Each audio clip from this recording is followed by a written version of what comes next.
Hi, I'm Zach Smith, and I'm an assistant professor in the Department of Animal Science. And here today we're at the Southeast Research Farm in Beersford, South Dakota at the research feedlot. The research feedlot here has 24 earthen surface pens and 9 pens inside under a partially covered pole barn.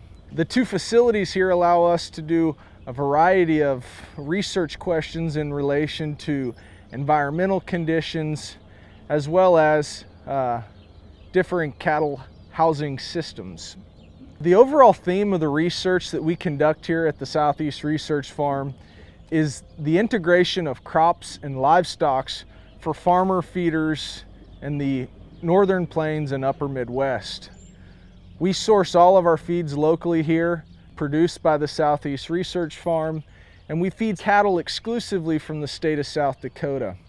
In the past 2 years, we've done a variety of studies in relation to looking at the use of corn silage in finishing cattle diets, looking at different corn hybrid varieties, and then the inclusion level of those in cattle diets, and taking not only a look at animal performance, but a look at returns per acre of cropland, which is really important for folks that grow the majority of their own feedstuff.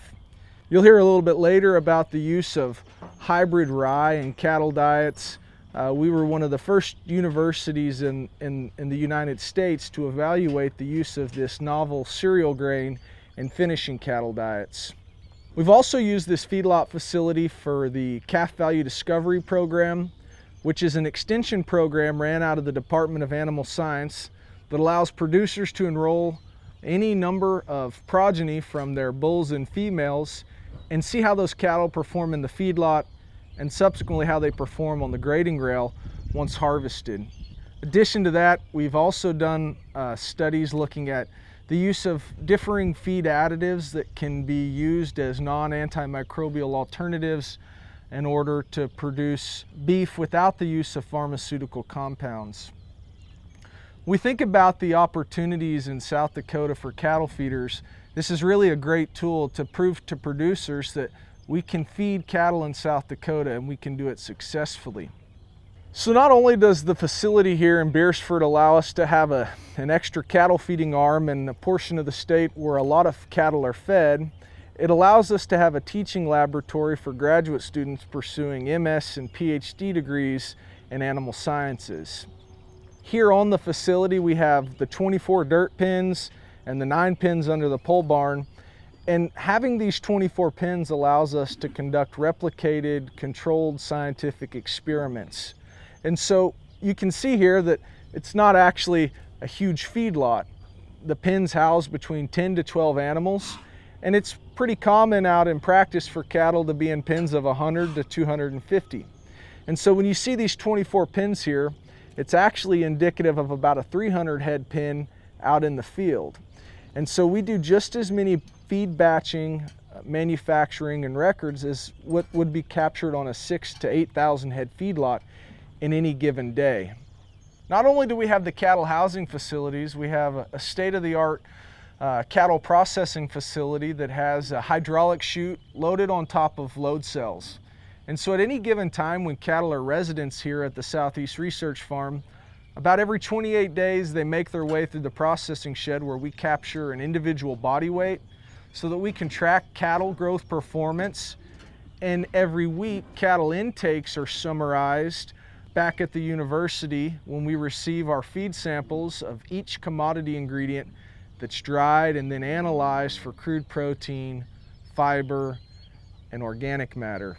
Not only do we have the state-of-the-art processing shed with the hydraulic chute laid on top of individual weigh cells, we have a cattle sorting facility that allows us to sort cattle into their respective home pens and then keep those cattle separate so that they can be returned back to their home pen at the conclusion of the weigh day.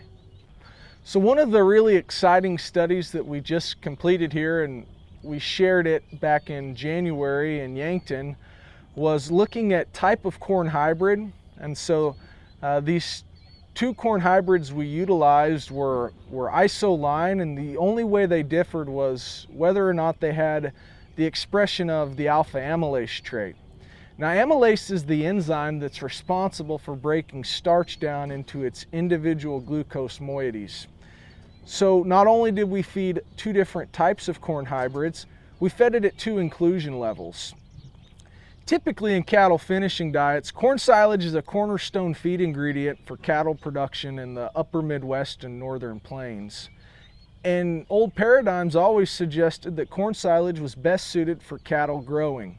However, there is opportunities for cattle feeders to feed greater levels of corn silage in a finishing diet, and this goes in the face of what we always thought of, only including enough roughage in the finishing diet sufficient to provide adequate scratch factor for cattle. What we found out in this study was that feeding greater levels of corn silage actually increased the amount of beef produced per acre.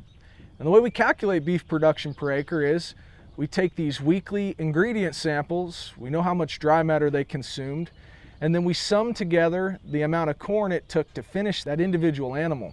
Once we figured out how much corn they needed to eat, we could determine the amount of acres that was required to grow the crops to finish that beef animal. And then we looked at the amount of weight gain that animal had during his time here at the feedlot. And feeding greater levels of corn silage allowed us to produce more beef per acre, which is really important for farmer feeders who grow the majority of their own feedstuff. On top of that, we were able to look and get the actual yield data on the silage plots and look at how the different varieties produced different tonnages of silage at the same maturity stage. And so this is a really unique opportunity that we have here, and the integration with the agronomy folks down here at Southeast Research Farm, and then our animal science specialist up on campus to really generate knowledge and solutions for the producers of South Dakota.